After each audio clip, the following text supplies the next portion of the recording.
What is up, everybody? CP and SJ with you here for another week of Every Day We're Covering, where we talk the world of sports, wagering, and having a good time.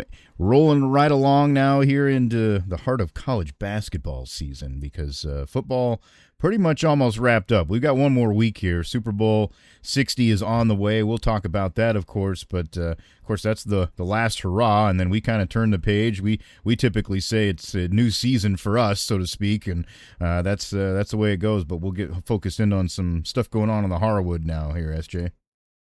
Yeah, it's you almost kind of forget for a few days. You're like, oh, it seems like football's almost over, and then oh yeah, they got another game because they feel like they need to have a whole week of pomp and circumstance. Yeah. But that's it's been like that for a while, so it's not like it's anything new. But for me, I was like, for kind of I was in basketball mode watching the games. I was like, saw a commercial like, oh yeah, Super Bowl's next week. Like, I mean, I'm obviously gonna watch it. We'll have some fun bets to make out there, but at the same time, it does kind of slip your mind when this little I guess extra week of prep time. But I guess we're here now, and we'll dive in really heavy this week.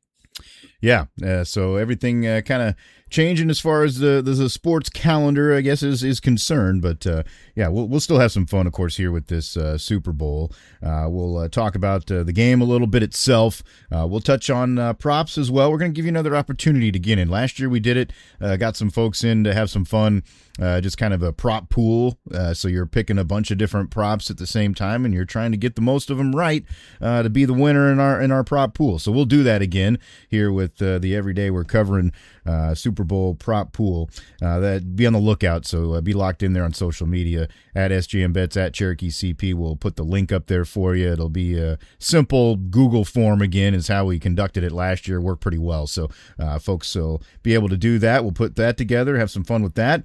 And then, of course, here in the program this week, we're also going to talk college basketball, and we will touch a little bit on college football as well. We've got a couple other topics here that we did want to get in. Unfortunately, some of the stuff we did talk about a little bit last time we recorded went by the wayside thanks to good old technology beast, but that happens once in a while. So we're gonna rehash a little bit of that because there were a couple of topics that we thought were important things to point out.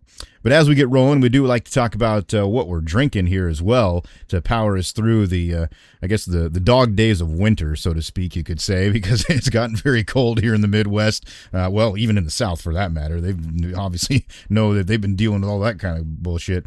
So we got to have some suds to let us forget about that from time to time. I think I've shouted this one out before. I'm not positive, but this is one that I kind of got recommended to by a coworker. And he just mentioned that I kind of like this one. And again, he's also a guy that will kind of say that he's not a typical like big IPA drinker or whatever, but it likes to mix it up once in a while. And he got a recommendation from a friend, and he tried it, and he's like, I try to look for this stuff now because I just like it. It's good. And I do like the brewery itself because I've had some of their other beers in the past, Odell Brewing Company out there in Colorado, and they make some good stuff. And this one is it is an IPA, and it is a little bit on that hoppy edge side, just a touch, but it's still that citrus side of it, like I always tend to lean to. And it's called Mountain Standard IPA. If you ever get a chance, I'd recommend giving it a try. Probably more so of a warm month's beer, I guess, so to speak. But I guess I'm trying to dream of better times. So that's what I'm drinking here this week. Pretty good stuff. I'd recommend giving it a shot. What do you got, SJ? I was actually able to get my hands on stuff from, I guess, more towards your region there, and then I guess to me, Midtown Omaha, but Ralston, to be specific, Ralston, Nebraska. The Lovely Brewing, which I haven't even been there before. I'd heard of it because my family that lives in that area and just told me about it. And hey, they were kind enough to just bring me a few cans, so I'll drink them. If I can, who am I to turn my nose up at that? So no, tonight I'll have the what they call the Ram Jam, and I guess it's their newest beer. It's a mixed berry ale, is how, and obviously that's kind of what by definition that's what it is. But you almost do get a little like sour feel to it as well when you're drinking it, a little taste of that at the end there. So I guess that's kind of up my alley. That was really lean towards that one. I was like, I cracked this open first, but I'm also gonna check out a couple of other ones. Well, I did try one the other night, which was their porter. Let me grab the name for you here. So I get it's called four pips. It's just an American porter, 5%, so decent. And then I'll try this here later on, and I'll report back because I have not tasted this yet. But it's called the Echo Locator. It's a Doppelbock. Hmm. The 7% we're looking at, just a little over that. So probably save that one for the nightcap here. Yeah. But they're pretty good beer, and like I said, I hadn't been there, but definitely if you're in the area or passing through, I'd recommend it because the couple that I have tried are really really good. Yeah, that's awesome. Always good to find, yeah, a new place, so to speak, or I guess maybe underrepresented, not as known, but yeah, if they make good stuff, obviously people start to figure it out, word will get out. So, yeah, I like to try some of that. That does sound like a good variety you got going on there. I didn't mention that this one, by the way, the Mountain Standard is a 6.5, so it's it's got a little bit more than your average standard beer kick, so that'll get me powered through here. Let's get into the Super Bowl here real quick. We'll talk a little bit here. Obviously, we haven't gone in depth, so to speak, on a lot of these games, but when it comes around to this time, you definitely want to hop in and kind of dissect it a little bit on what we think is going to happen. We will make some picks, more game-oriented picks later in the week too, as we get close to it. But as far as the matchup is concerned, I guess, SJ, your first thoughts on how the Patriots and the Seahawks here kind of stack up against each other. The initial question would be is how is New England going to score, I guess, is your first thought.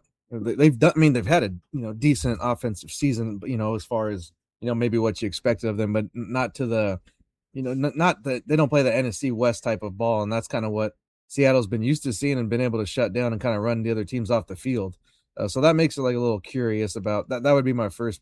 I guess if you're looking to pick a side or what could happen, or maybe if you're a fan of the Patriots, how are we gonna get on the board? How are we gonna keep pace here? Because I do think it's gonna be maybe not a high scoring game, but it's not going to be a 17-13 or under 20 type of game. You're going to have to get find the ends in a couple 3 times. So that would probably be I think where an advantage would lie there. But then again, that Patriots defense has been pretty salty all season. So you got to like that factor as well. And the good news is weather. We don't have to. That's not something that's going to be an issue, as we've seen there late in the postseason with some of these games where that kind of not necessarily it makes it cool to watch, but it makes it if you're playing in it, it's probably not ideal when whatever mile an hour winds and whiteout conditions isn't what you exactly it's not to perform your best, and that's what you want to do, especially in this game. So I mean, you got to kind of lean Seattle just because of the body of work, I suppose, at least in my mind.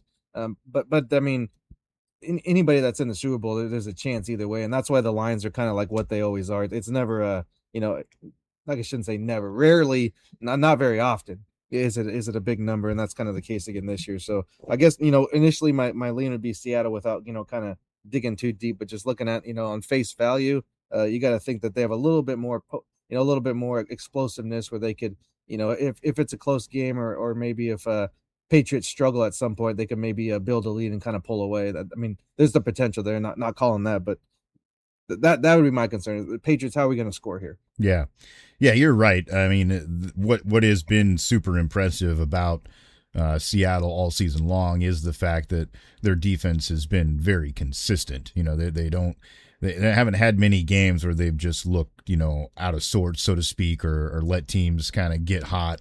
That's not what they do. They lock down pretty well. They've got a lot of guys that cover certain spaces of the field very well. Also, seem to be a very cohesive unit too. That's in the past, of course, that's when they were really good. They had that combination. They had that just kind of extreme skill, talent at the right age at the right time, but they also worked really well together as a unit, and that's why they were known as a unit. And I think that's similar to the way this team plays now. And I think they're offensively, they're way better than anybody gives them credit for. You don't. Obviously, Sam Darnold's been through one hell of a roller coaster ride to get where he's at now in his career, but he's playing at a really high level. doesn't make a lot of mistakes, and they have produced some kind of quietly some really good outstanding players. Walker out of the backfield is really good. And then, of course, Jackson Smith and Jigba has turned into an awesome receiver. I mean, he just seems to keep getting better. And he's not one of those guys that you always hear in that conversation for some reason of, top wideouts in the league. But I think after this season, it's starting to become that way. And especially if he has a nice game in this one, it'll definitely become that way. But he's very reliable, and I think they've got enough of those pieces. Obviously Cooper Kupp stepped in there and did kind of, filled a little bit of a secondary third kind of role that they needed. So I think they've got some pieces to be really good on that side of the ball too, and that's what makes them a well-rounded team. And I think that's where they have the advantage here over this Patriots team. I think for the Patriots, they have potential to play really well at certain times, and you've seen them explode, but can you do that against a team, that doesn't allow that to happen? That's the difference here. I mean, historically, it's, of course, you think of Seattle, defense has been, the calling card of what they've been known for, but just coming out of nowhere the way they did, I mean, both teams, no one had either of these teams making the playoffs, let alone going to the Super Bowl to start the year. I'm sure a few, diehard fans of these teams probably thought, hey, this could be our year. You never know. So, but as far as expert picks or people that follow the game, neither of these teams were high on the, high on the prognosticating list. But I mean, then you look at, in the postseason alone, Seattle scored 36 points. I mean, I know it's only 2 games, but, at the same time, holding your opponent to only 16, kind of compare that to New England, what they've done in the postseason. It's, they're scoring only 18 points a game. But at the same time, we talked about that defense that the Patriots do have, and they're holding people to, less than 10 points a game here in the playoffs. So I guess it's kind of what you want. When you look at a matchup, the strength on strength type of thing when it's Seattle's offense against New England's defense. So that's the obvious matchup, and so something else is probably going to decide it, because when you see something where it's like, oh, this is definitely where the game's going to be decided, it usually ends up being something totally different. So we'll wait and see how that plays out. But I mean, I think the correct team is favored from what we've seen so far. I think you can say that with certainty at least. Yeah, I think so too. We'll obviously we'll know at the end of next Sunday whether we're on point with that or not. But and like you said, any teams that get to the Super Bowl have potential to win it. There's been very rare instances where you go into a game and think, oh man, this is going to be this team's to lose. And then we've even had, of course, some where you go into it and you think either one does have that opportunity, and then it does go south for one of those teams. I've seen it happen to my team a couple different times in the Super Bowl, so you just never know. But it would point to what would be a solid competition. But I think the right team is favored here at this point with the Seahawks. So going to be fun to watch. Should be a pretty good matchup, we hope, here for the game itself. And of course, when we're talking about that too, we also look kind of like what we're leaning towards, for some of our plays. I said we'll get more in depth in that here later in the week and kind of sorting that out. And once we have some better lines and odds on stuff too. But, there are some things that you probably would lean towards here. And it does feel, one of the things that you had here recently in the college game, I wouldn't be so far away from saying it might happen too. That whole defense special teams score, it just feels like that kind of game. I don't know why, just because, well, obviously Seattle known for that, but it just feels like there's going to be something a little bit goofy, because when you don't have the, I don't know, the standard workhorses that everybody's going to lean on and go towards, you just feel like there's going to be something weird that gives one team an edge, and that feels like maybe that'll happen in this game. Just somebody getting a little bit loose with the ball.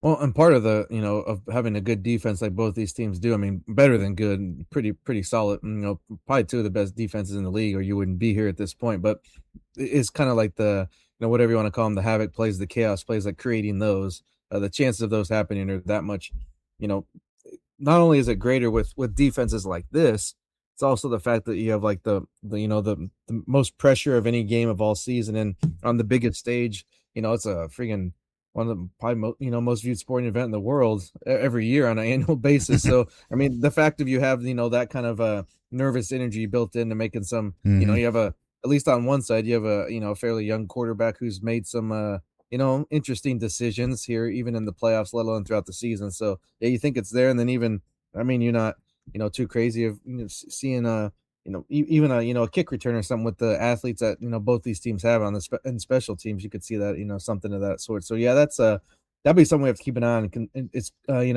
depending on wherever you kind of get the value for it. I mean, it's going to be plus money probably, but if you're looking at plus 200 or more, that's something you definitely want to jump on. Yeah, yeah. And I just saw one of the first things that came up on lists of props that I was looking at from an article from a certain outlet. They both immediately talked about quarterback interceptions and either one of them throwing one.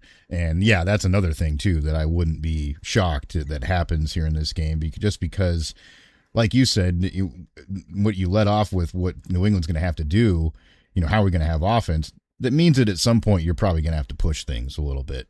And get a little bit uncomfortable, and then of course that's when mistakes do happen. So I wouldn't be surprised. I don't see either of these quarterbacks being afraid to take chances. Neither one of them's really got anything to lose, so to speak, as far as whatever their reputation is concerned. Because when it comes to May, young quarterback, you're gonna be okay with it. People are gonna be okay with that. He's a young guy, he made a mistake.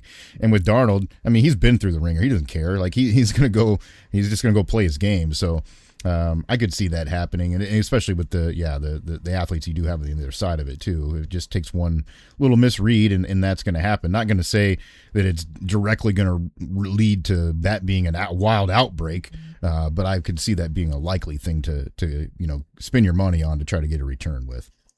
As far as some of the other stuff goes, of course, there's always the fun, goofy stuff that we'll have in our prop pool. What color the Gatorade will be, how long will the anthem be, all those things that are just kind of make it fun.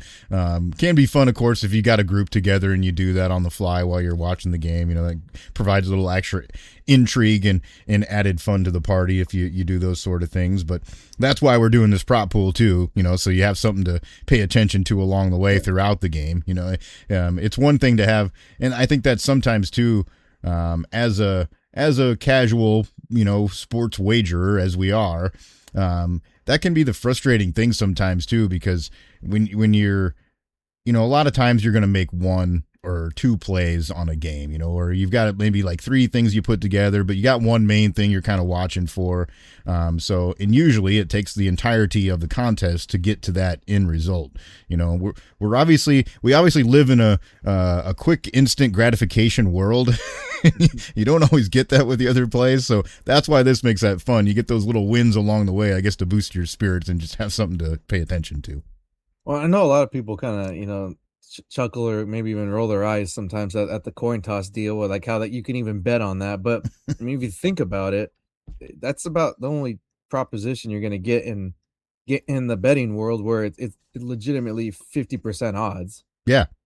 50. I mean, it's a quick thing, and you don't have any control over any of these. So I think that it goes out of the conversation right away. So I mean, of course, but having 50, literally a coin flip is why it's called that. I mean, why would that's about as good as it's going to get, because even you think this guy's got 5 balls, at least 5 receptions every game this season, and you get into a game and it's like 2 targets and 1 catch, and so then you think like, oh man, there's no way he's not going to do this. But that's the trick of it, and the challenge of why more people can't do it as a full-time deal, or why it's not feasible to do something like that, because it's so unpredictable. And then of course you factor in of the winnings, like that's the thing here, especially in this of all contests, that's all the people on the field and coaches care about. At least you assume that way, and you hope that's the case. But even and to this is like times 100, because this, I mean, Super Bowl, you might never get there again. There's no guarantee, like like how many get there at all, let alone more than once. So yeah, I do like those some of those props, just because you don't, like you said, it's a little bit, you don't need, let's say you got 50 yards rushing, he gets 50, but you still got to wait those last 2.5, 3 quarters or whatever's left, because you could lose yards. Yeah. It's not done. It's not settled. So at least with some of these props, I mean, not saying just do this, but as at least you can, like you said, get some wins and build a little bit of bank along the way, maybe, and then also just cash into that. But I would definitely if I'm not do parlays if you want or however you want to do it. That's not I'm not the parlay police over here, but I would probably would suggest keeping actually football related bets to one thing, and then your props that are kind of out of control, just the fun random casual audience type bets, which as far as the coin toss, the Gatorade, the anthem, all that type of stuff, that maybe do that. If you want, maybe group some of those together, but group in the football and the non-football. I mean, if you feel, do whatever you got to do. I just would say that's maybe not if you're trying to maximize, maybe not the best route to go. Yeah. That's a good point. And I mean, I get it too. Sometimes, especially, okay, so if you're somebody that does other forms of gambling too, you go to the casino, part of it too is you're spending some time, you're having some fun, so you kind of feel like you're paying for your entertainment at the same time. So that's how you justify a little bit of it, obviously. But it's also the difference of why some people will go and just put pennies in the slot machine, and why some will go and just, well, I'm going to walk up to the roulette table, I'm going to put this much money down on something, and then I'm going to walk out. That's the kind of difference in the bets here with these things. It's a one-time quick hitter, and I can see especially why it's fun for the average Joe that doesn't even care about the football part of it, or they don't know much about it. I mean, that's why these things are fun too. It gets them a chance to just, oh yeah, well, I got a 50-50 shot at winning a little couple bucks, and just having fun with that. I don't have to know anything. So that's the other side of it too. So it's kind of a nice mix when you get those things going on in there.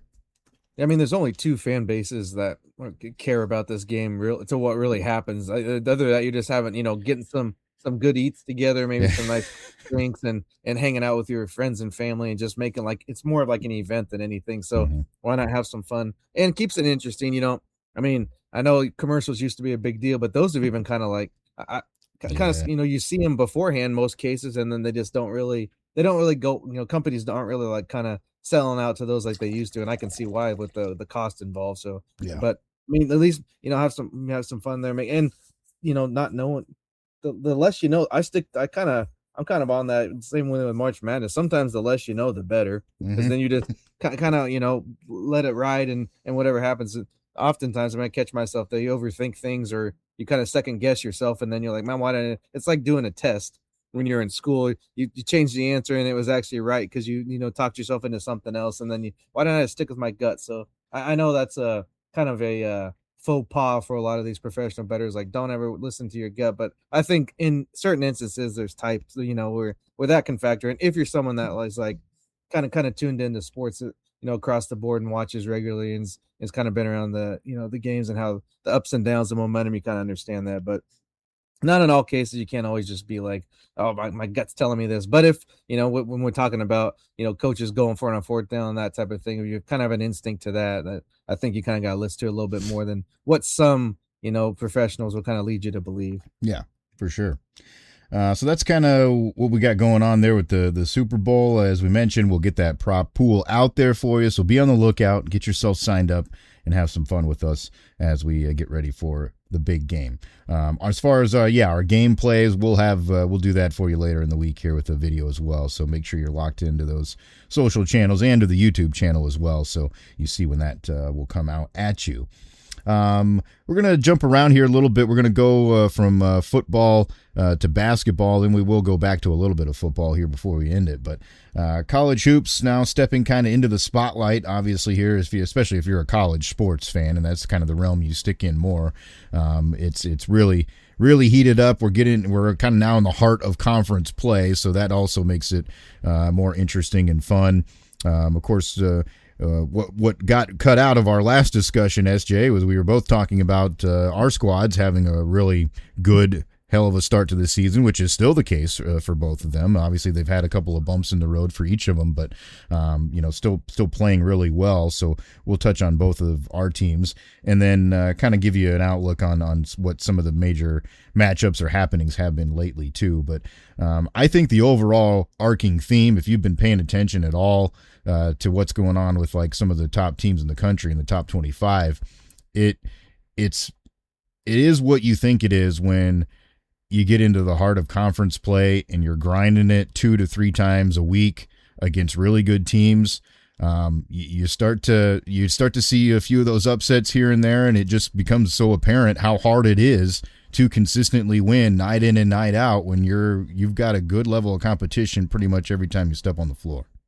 Well, basketball in general is kind of a game. It's similar to baseball in the fact of like it is a any given day type of thing. I know it's said for every sport, but more so. And you're talking about, like you said, with the teams we follow in particular. Those are probably the 2 best conference. I mean, I'm not probably. Those are the 2 best conferences in the country. So it's like you're not only having to kind of do this, I guess extended travel with the regionality gone within the conference, but you're also playing pretty good teams on a night. I mean, I mean, there's a couple here and there, of course, there's outliers, but even the, so-called, down teams or bad teams aren't really that bad. They're still talent. And that's the positive with, we talk about more about football, but even with college basketball of the, the NIL type stuff, the talent is more spread out in basketball as well. And you think about basketball has always been a sport too in the college game where, 2 to 3 players makes a huge difference. Football, you're talking, you need to have 15 to 20, at least a half of a starting 22 to kind of make a difference. But when you talk about basketball, sometimes 1 player, but definitely 2 or 3 can really make a difference. So yeah, it's it's a short term memory type thing too with the teams. You get on a run and then you drop 1 or 2 here or there, and it's like, well, it's okay. I mean, you want to win every game, but it's not only is it hard to go undefeated, it's just like basketball is such a you get cold, people get hurt. These things you don't see happening. Another team gets hot and hits 15, 20 threes in a game, and you're playing good defense, and they just lighten up the nets. There's just a lot of things out of your control. You can only do so much, but that's I mean, just the nature of the game, and I think that is I guess as far as a sport goes, basketball has always been like that. That's kind of been the appeal to me. It's it's night in and night out. It's anybody's game, and I think that makes it a little more entertaining, especially with the college games. I think to me it's gotten a little bit better. It's not. I mean, of course, you still, the 3 points always going to be a big factor, being the distance that it is. It's not it's not a incredibly difficult like deep shot, but you got people shooting from the logo anymore, so that doesn't really matter. But I do think there's been a little bit of a there's a little bit of an improvement as far as like the skill level and stuff, I think, over the last 5 to 10 years across the board in college basketball. Yeah, I think you're right. I mean, this week would have been I think a prime example to anybody if you were following along, especially in those 2 conferences. I was obviously, I follow the Big 12 really close, and to see, so I went last week on Tuesday night to watch Iowa State play Central Florida, and Iowa State finally, after a 2-game losing streak, they got back on track, played really well, kind of just blew them out of the gym. It wasn't really much of a game. And then turn around yesterday, and I'm looking at scores, and I see, here's Central Florida knocking off Texas Tech, who just came off a great win over Houston. So, it just goes to show you, like, it really is day by day. Like, you got to put it out there every time that ball rolls out. And of course, yeah, some days you're on, some days you're not. And that's what, when we get into that March run, it's those teams that figure out how to do it at the right time and how to overcome some of the little bit of lulls that you may have in a game along the way. Like they always say, find a way to win when you're not playing your best. And I think, that's what you do see from some of the best, but the parity is there. You're right. I think there's so much skill on each team. If they get on the right day, or if another team comes in a little bit, sleepy, it can change in a hurry. They won by 8. I mean, granted, it was at home, and it's always tough to win on the road for anybody. But that was one that showed me that. And then I watched, great game earlier in the week. We talked a little bit about it, got cut off on our show, but BYU was getting ready to take on Arizona. Turned out to be a wild wild finish. Arizona was kind of whooping them for a while, but some weird things happened in the game. BYU had a chance to win the game, didn't do it, and then they went on the road, and I thought, well, here they are. They're probably going to turn it around and maybe turn it on. Well, all of a sudden, Kansas is playing like Kansas again, and they get the win at home over BYU. So BYU turns into a really tough week for them. That's just what it is. I mean, you're playing good teams, every night out there, no matter what that number is. It may sit next to their name. I think it was very apparent this week for a lot of teams in that regard. Yeah, I mean, sometimes it is a matter of, playing poorly or having an off night, but also sometimes you play well and then you just get beat. So I mean, looking at the Big Ten, like Purdue was kind of in a little stretch there. They lost 3 in a row. Now they got on the winning track. I think back today or yesterday they got back on the back on the right side of it. But it's not that. I mean, most people think they're probably going to have some make some noise there in March, which is possible. So the 2 to 3 or 4 even 4 game losing streaks are. I mean, you don't want to have them. It's not like you're like, oh, I can't wait for that to come. But it's kind of a matter of when, not if. And you just got to kind of weather it and just it's more of a mental battle at that point, just because of how long the season is. Not many games that you play 30 plus games in a regular season with the with the type of sport that the basketball is. I mean, of course, baseball you're playing crazy, but that's more just to kind of balance out how it's it's hard to win every day, and like you want the best team there at the end. So. But yeah, it's just it's a mental battle almost as much as it is physical in some instances. Yeah, for sure. A lot of things sometimes that, some things that are in your control and some things that aren't. That I guess that's what makes it fun. It makes it an entertaining game. That's for sure. When you do have that kind of unpredictability and parity. Kind of focus just a little bit in on our teams here a little bit. I had touched on, I guess, previously, and Iowa State had their little lull where they went on the road at Kansas, got blown out, had a bad one trying to follow it up at Cincinnati, and just kind of came out and laid an egg. Had a little bit of a run in that game, but never really fully got their legs underneath them. And then it's like the flip switched back again. That game that I went last week in Central Florida, played really well, did the same thing on the road against Oklahoma State after that. They got a little lazy at the end of that one and let them get closer. It was never like we're worried about winning the game, but it was closer than it was most of the contest. And then back-to-back blowouts here at the end of the week over Colorado and over K-State here today. But part of it is, sometimes too, you just have guys that are on one, and Iowa State has that right now with Milan Momcilovic. The guy is just shooting the lights out of the gym. Anytime you can get the ball to a guy on the arc and know that half of the time he's going to make the shot because that's what he's been doing, that's a pretty good feeling as a teammate and as a team, and it definitely gets them going.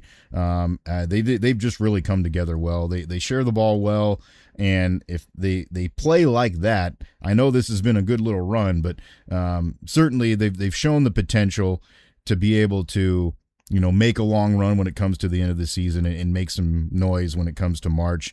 But you've also had that reality check too of, you have your bad day, and this is what can happen to you. You can get blown out. You're not immune to it. So I think it's been good here so far. They're in a good place. I'll be interested to see what happens here. They've got one hell of a stretch coming up here, not too far down the road in the schedule, where they've got, starting kind of in that Valentine's Day window, they've got Kansas, Houston, BYU, and Tech, and Arizona, all within a matter of like 3 weeks. So it's gonna be a tough, rough ride there for a while. I do not expect to win all those games, but they've set themselves up for good positioning here. I mean, you always kind of wonder, like, how the hell does it happen like that when you get a schedule like that? Because I mean, just to shift it over to the Nebraska side of things, they're kind of in that stretch right now where they were at Michigan, then they had Illinois today, and then they got Rutgers as a break, and then come back with Purdue right after that. So, I mean, I guess it's just and honestly, like, this would be the year I guess you'd want to have that schedule when you feel like you have a pretty quality team. So it's not I guess you can kind of weather the storm there. But yeah, I mean, it also kind of in the same, or maybe it's died off a little bit, but the conversation of having is it good to get a loss and kind of because it made me think of it when you mentioned having that off day and realizing what can happen, a little bit of a reality check type of thing. And I'm not the course you're not going to go undefeated. Everybody knows that. So that Mhm. wasn't, I mean, of course it's more keep it going as long as you can, but it wasn't like, oh, there's no way they're ever going to lose. No one, I don't think anybody with a sound mind thought that. Yeah. But it does, I guess there's always that, people start projecting ahead. Like, I don't, when teams have gone into is it better to lose in your conference tournament or drop a game before to kind of reset? And I mean, I'd say keep winning. That's always my kind of thing. Yeah. But I mean, it always comes up. So, now that conversation, I guess, can at least die off with, dropping a couple. But I mean, the thing today, just when they played Illinois, they did not play well. Mhm. So that was probably, this one actually was probably more like you just got beat, against a good team. I mean, both of their losses against top 10 teams, top 5 Yeah. in Nothing to one be sad case, number about. 3 Michigan or 3 or 2. Yeah, no, number 3 Michigan.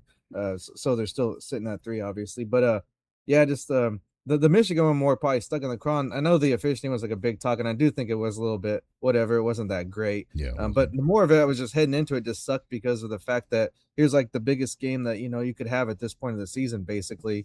And freaking, one of your key contributors, rolls an ankle the game before where he wasn't needed. There was a blowout victory against Washington, and then 12 minutes before the game, your most seasoned veteran besides Hoiberg on the team that's probably one of your consistent big men is scoring in on the defensive side as well.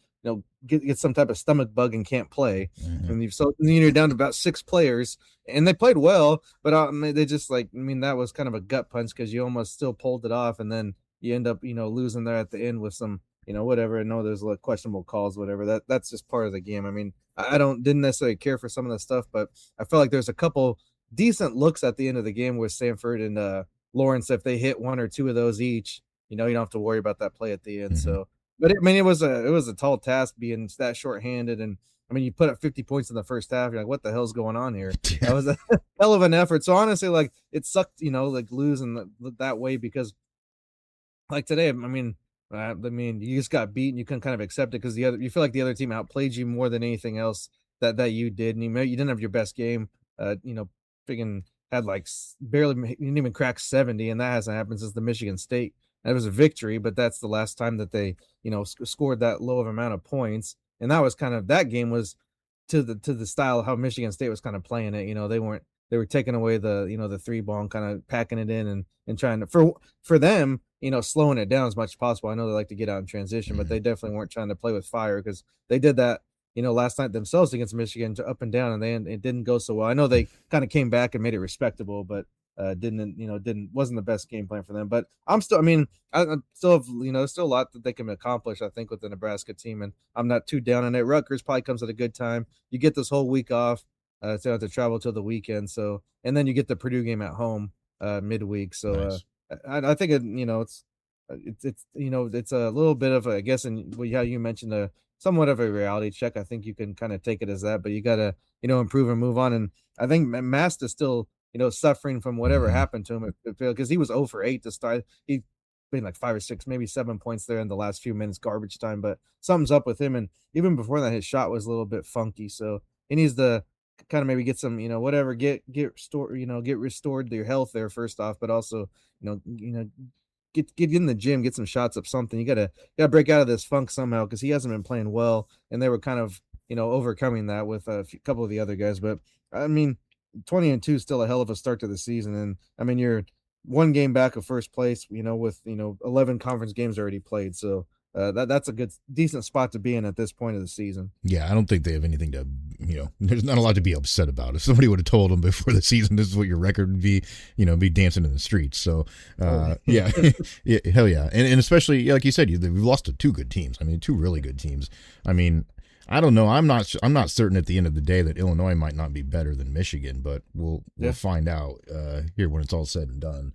The thing Um, that for me that's curious is they almost seem better with the other guard hurt and Wagler kind of running the show. mhm. It almost seems like that's almost like a better fit because they looked a lot. I mean, they were a little bit more, I guess, fluid as just the way they're playing offensively. Didn't stick. The ball Yeah. wasn't in one guy's hand too much. So I mean, maybe not. But to me, second time we played them in freaking, I felt like they looked a little bit better this time because last time I thought Nebraska played well enough to freaking win by double digits, but they just had enough.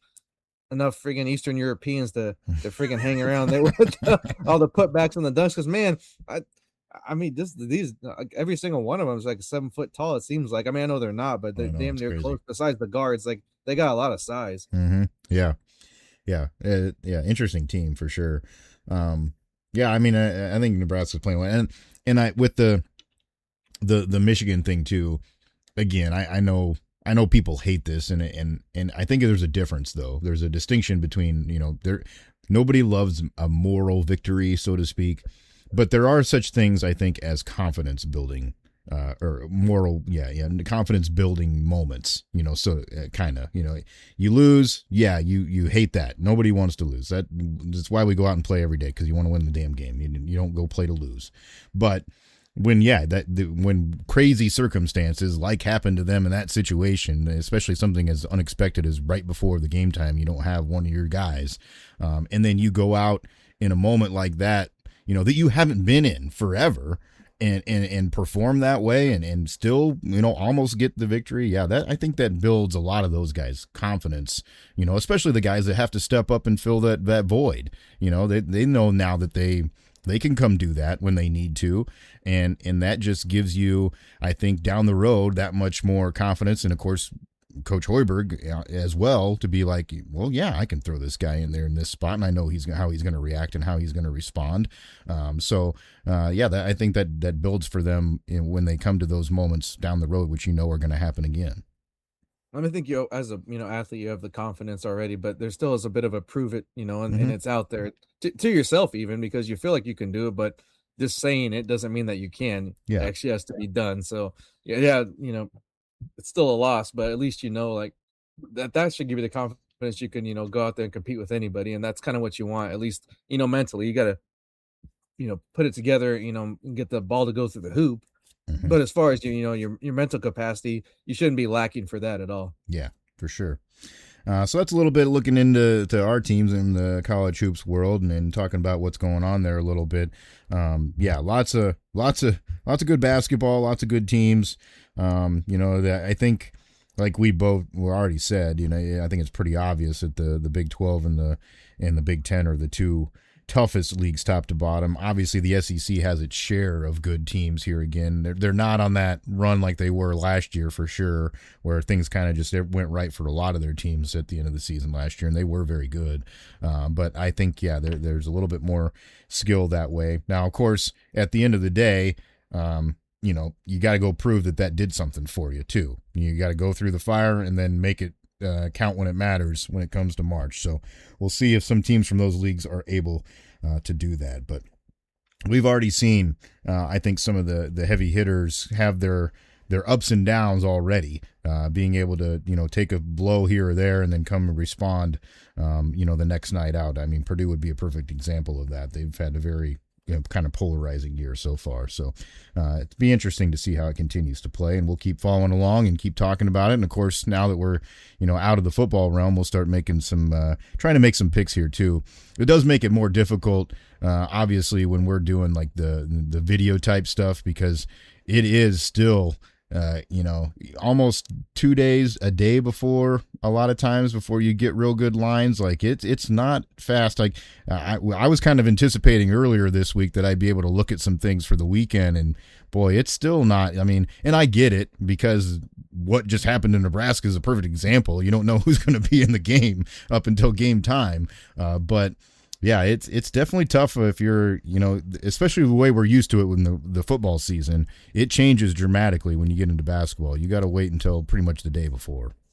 Yeah, and I mean, and then you're talking props too. That's another thing that you really got to kind of wait till the last minute there. So yeah, we'll do the best we can. There'll be a way or something we can do, but probably just have to keep your eyes and ears peeled, and we'll get, as soon as we get it out, get on your neighborhood your friendly book there, and make your plays right away, because a lot of times we don't, there's not much of a window there when it comes to basketball, and that's even goes to the all the way up to professional level. There's not a lot of lead time there with these games, because a lot can happen, and you just also they don't want to lose either, so Yeah. they're not going to give us any advantage that we can get on that. So yeah, it's a little different animal than football, and even we've always kind of advised too.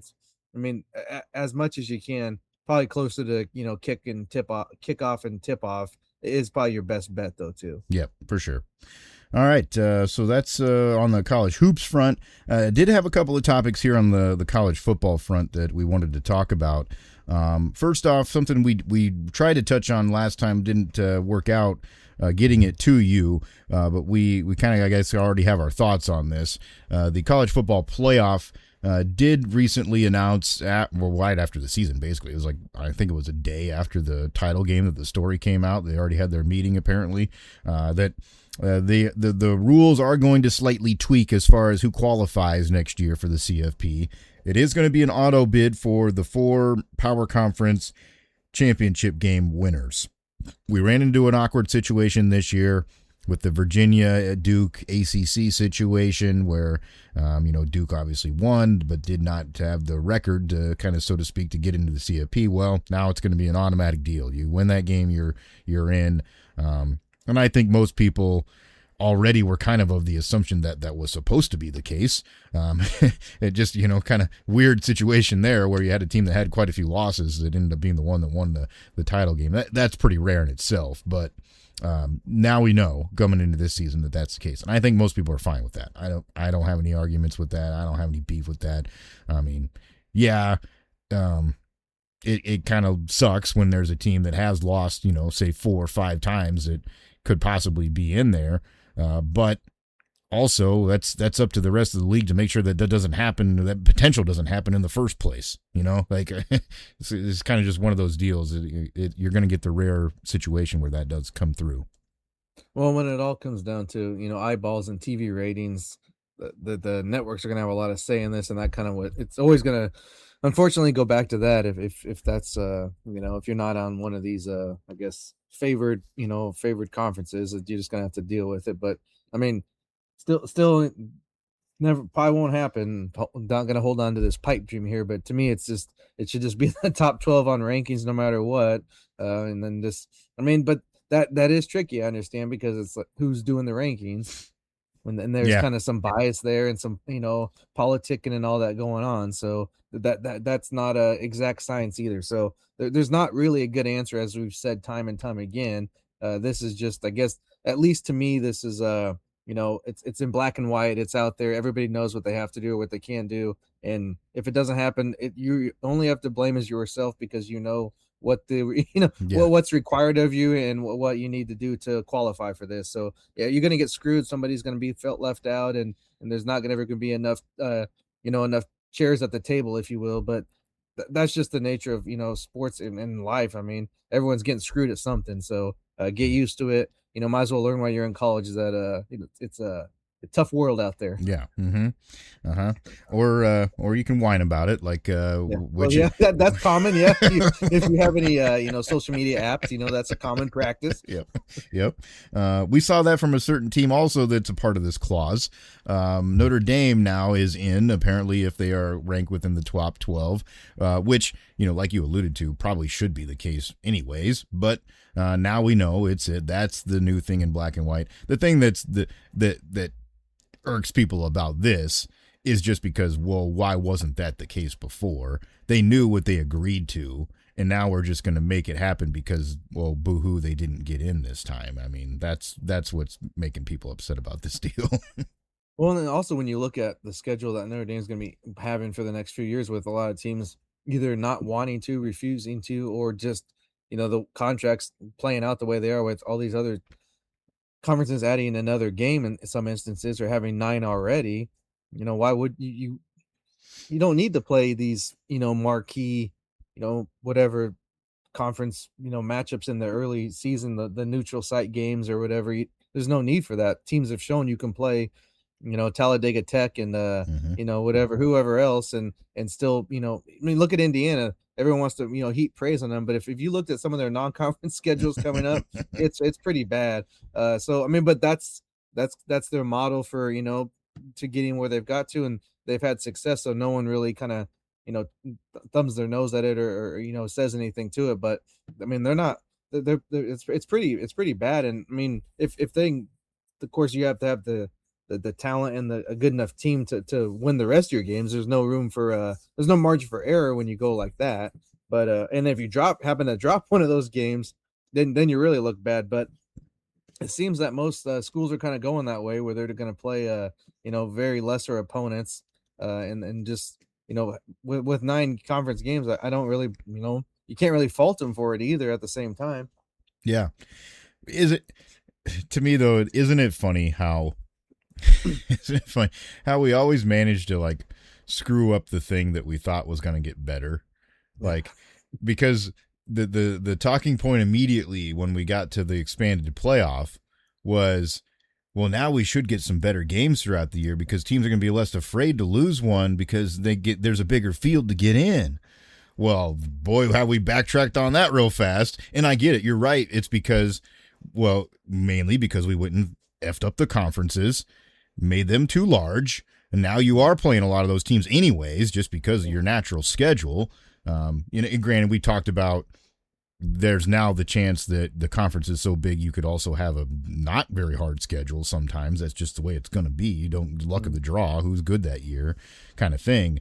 But yeah, I mean, that's what everybody was excited about. And that's why I think some of these teams, why they agreed to some of these home and home things and to begin with. But now they're like, well, screw that. Why the hell would I do that? Texas, Ohio State. Why the fuck would we play that game in the beginning of the season? There's no reason to. And I get it where they're coming from. But again, us as the fans got screwed because that would have been cool. I would have loved to still see those games early in the season as a fan. Yeah, I want to watch that. But from their perspective, yeah, what not needed now. So it's just funny how we always things change and then they go back the way they were. Well, I mean, I guess maybe to hopefully to rein this in would be how I mentioned the ratings and the networks is kind of pulling the strings, a lot of it at least. They get a few seasons of these yeah, unwatchable non-conference matchups, and they're going to be making some calls real quick, and maybe that'll kind of help go the other way. And I'm not saying you have to play all 3 top 10 teams with anything, but at least give a legitimate crossover. If you're a top 5 team in one conference, you play a team within the top 8 or top 9, 10 of another conference. Yeah. Something, yeah. and competitive and, challenge yourself a little bit. Mm-hmm. And of course, the argument always comes up of, a lot of the schools, it does help, kind of fund their athletic department. And that's true with the smaller schools, but you don't need 3 of them, maybe 2 and then 1 decent game per year. I think it's that's not too much to ask. Cause like you said, with the size of the conferences, you're going to probably have a year where you can afford to maybe take a little bit of a risk in the non-conference schedule because you have, the perceived bottom teams. And also, I mean, you get your schedule, whatever, they usually do like 2 years at a time, most conferences, or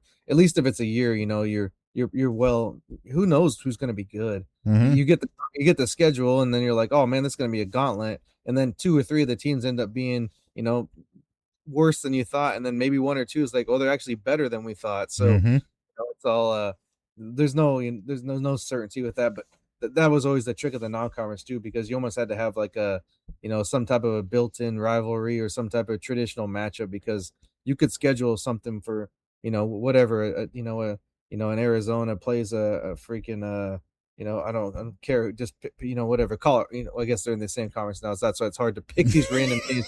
Like, and Arizona plays a Miami 10 years ago, and you're like, oh, this game's gonna suck, and then Miami's in the national title game this year, and Arizona's like, can we maybe move that game or not play? So that you those games are scheduled 5 to 7 years in advance sometimes. And I know there was this games get moved and things come up, so it's a little bit trickier. So I might honestly be more up for just maybe doing like 1 or 2 non-conference and just getting in the conference, but then it's going to go the other way if anything. So true. Yeah.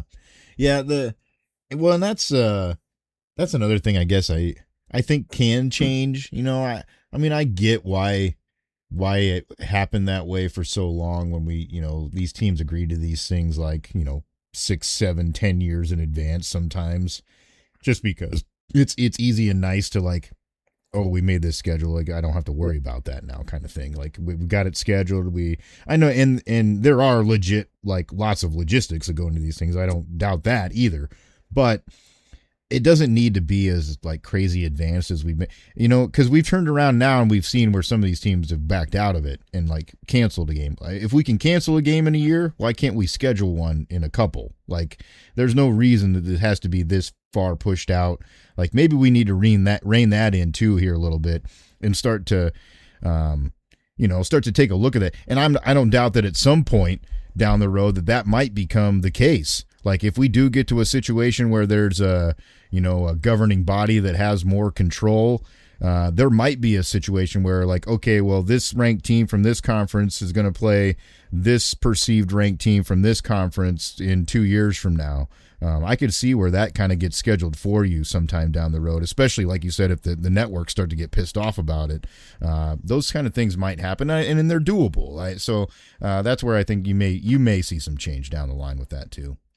I think it's almost better if you just go with something like where you have some type of nostalgia there. Like, just thinking for myself, like, Nebraska, Oklahoma play each other. Or like even Iowa State, Nebraska play something where you like have some history there, where it's not such a, such a stretch to be like, well, even if maybe these teams aren't where we think they're going to be or where they are at now, at least they have some, there's some, you can pull up like this, these teams used to, played for 50 years straight until it changed conferences, or there's a storyline built in there, or something where, you have some, look at maybe the Miami and the Florida and the Florida State, they all play each other, non-conference every year. So at least you're guaranteed some decent games, because, man, we've had weeks, and not looking at it for the plays, of course, because that's what we're focused on with the show, but even just as a viewer, there's weeks where like, man, what are we gonna watch? Yeah.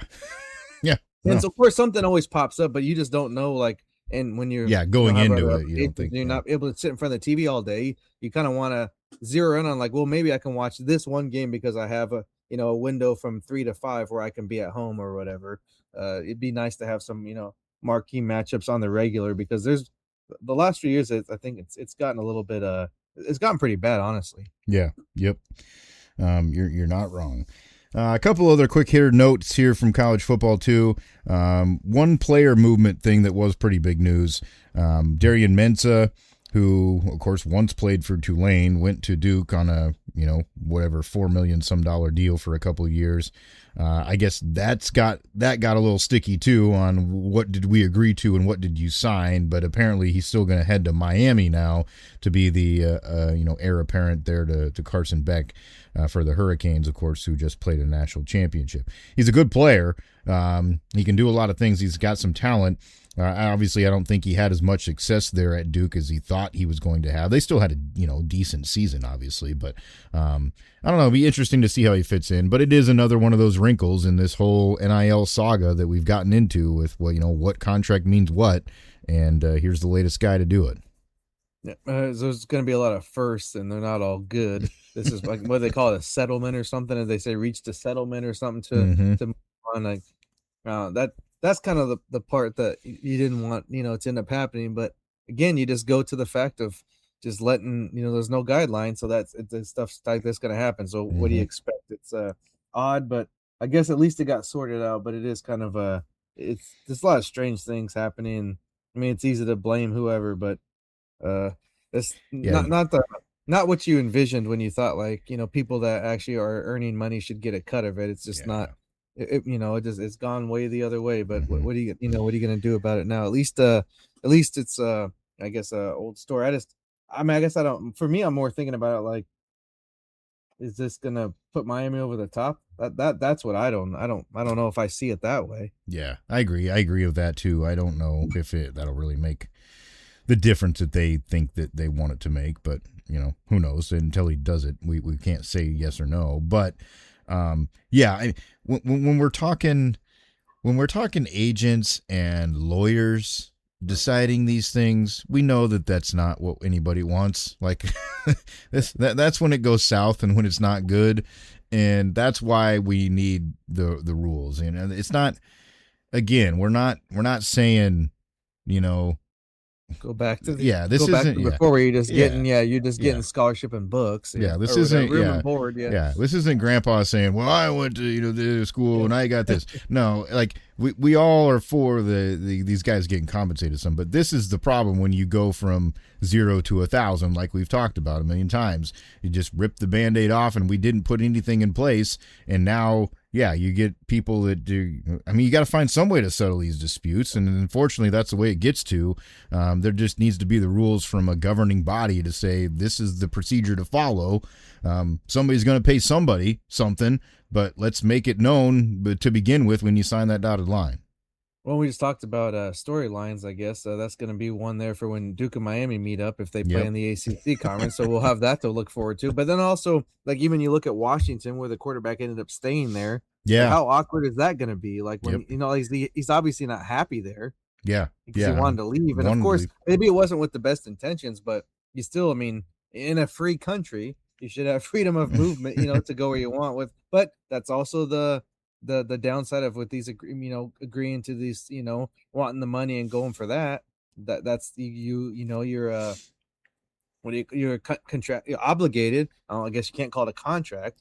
I don't know if you can or not, but you're obligated to what you signed up for. And if you didn't read it, like so there's not a lot of sympathy there. It's just the fact of it's very odd, just a weird situation to put yourself in, especially at that age, because man, if anybody remembers to when they were that age, like, you did not make good decisions. No.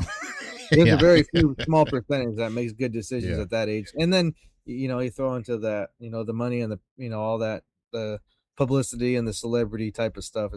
That'd be a wild existence. But, I guess you gotta take the good with the bad, and we'll have, some players to watch with at least those two mentioned going forward and see how those shake out, because that would be interesting when basically you have probably your best player on the team that you don't really know if he wants to be there. Yeah, and it creates some interesting team dynamics. That is for sure. I mean, in the team game, 100%. Like, very, very odd.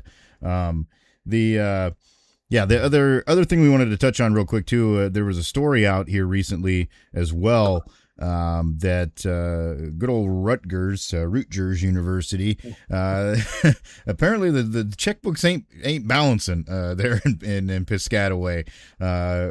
Since joining the Big Ten, a reported deficit for Rutgers athletics department of $516.9 million, which for the average Joe is a mind-blowing figure a little bit, but B, when you're talking about, the whole reason, I'm sure they felt blessed to begin with to have the opportunity to join the Big Ten.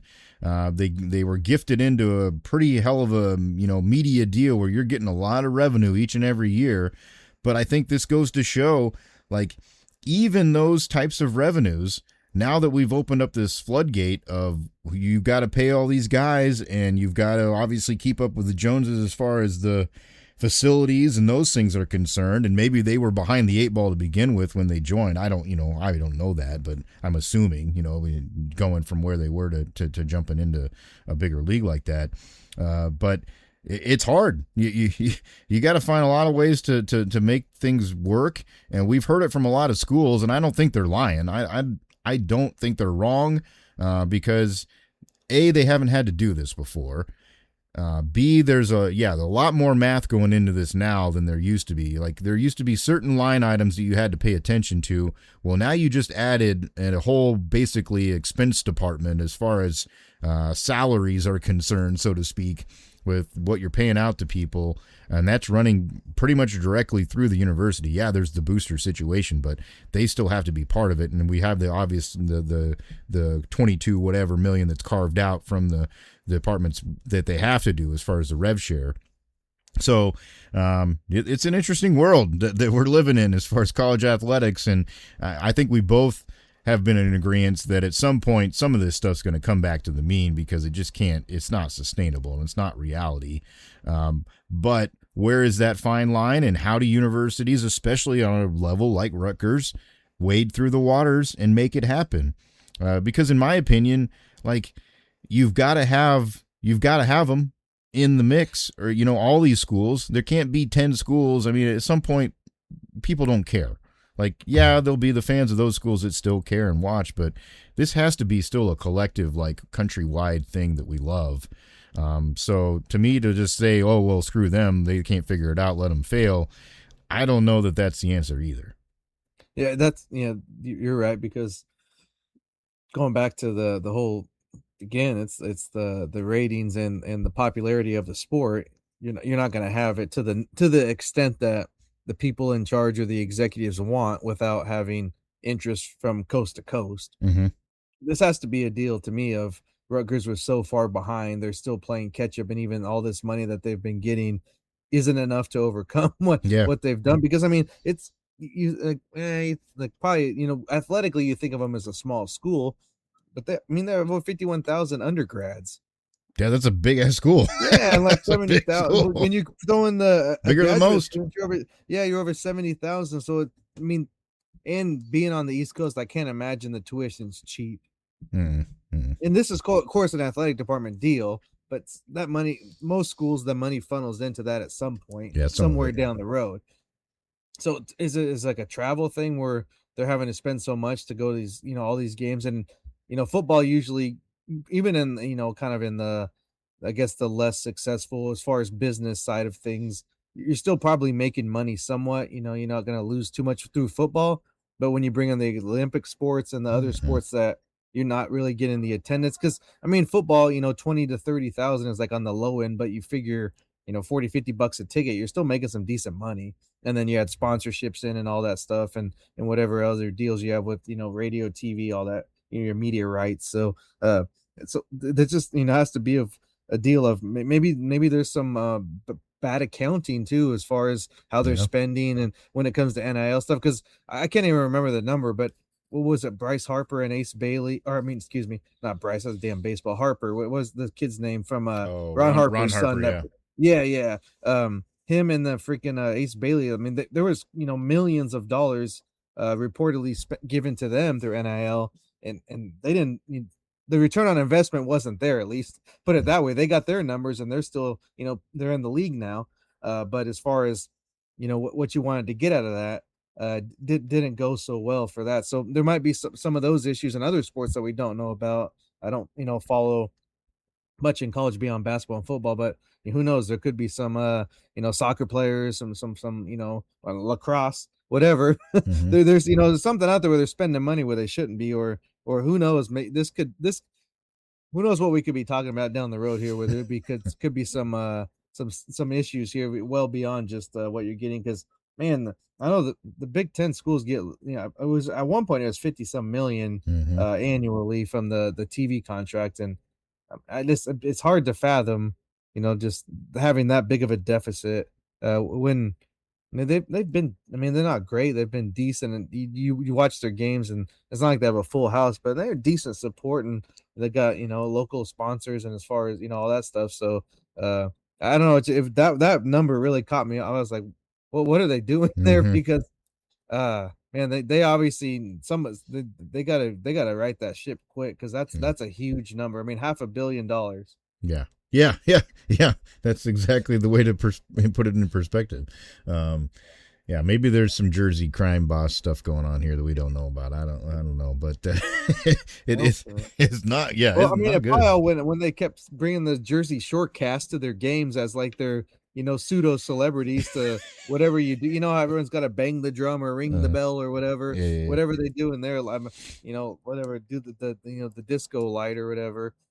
Maybe that put them behind the 8 ball, and they just started losing money ever since that happened. But that's wild, because I mean, you watch them, for a number of years play on the field, and you think it's like some rinky-dink school, and whatever, maybe it is. I don't know. I've never been there. I don't have much knowledge of the inner workings of that university, or specifically at the athletic department. But man, with that big of a a student base, and that big, you got to figure there's money coming in. You gotta figure it out. Yeah, true. Yeah. This is a double-edged sword here for sure. There's probably a lot of mismanagement, and then just the fact that it is difficult to do in the first place. But I think that's the other wild side of this too, though, for like from a coaching perspective and from a whatever general manager now that we have for every sport perspective, is you are you are making investments that you do not know whether or not they are going to pay off. Like, you know, you're taking chances now. You know, some things are going to fail. It turns into more,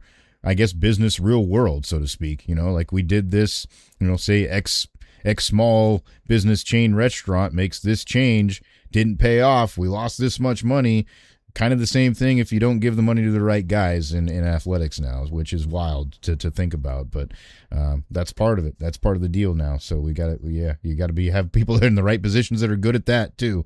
It could be just as important as sometimes the guys that are on the court or the field. So pretty wild times that we're living in.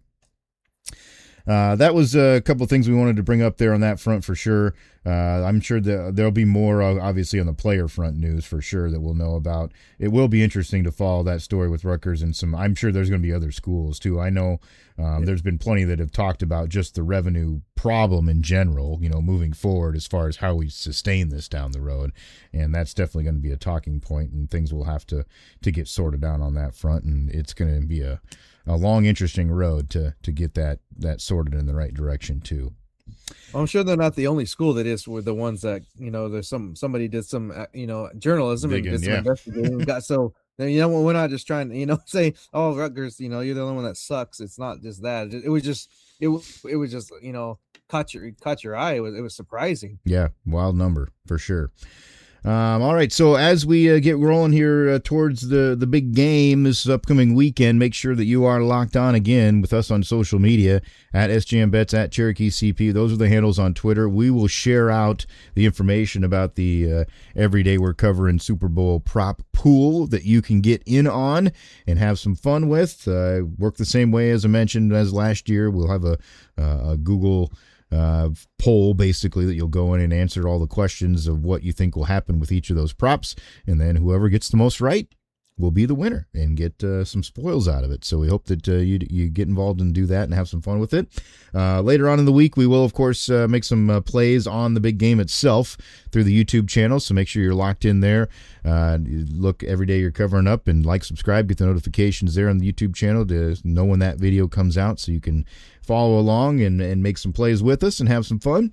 And then, of course, if you would like, subscribe, get the notifications for the podcast and all the major platforms, wherever you may enjoy your podcast, or share it with your friends. If they're, you know, using whatever source, just tell them, hey, search up the name. Every day we're covering, you'll find us and be able to lock in with us. Our main host happens to be at Spotify, but you can find us on all the major platforms. That'll wind it down for us here for this week on Everyday We're Covering. That's S.J. Munoz. I'm Chris Parks. Thanks for joining us for another episode of Everyday We're Covering. We'll see you next time for some more covers.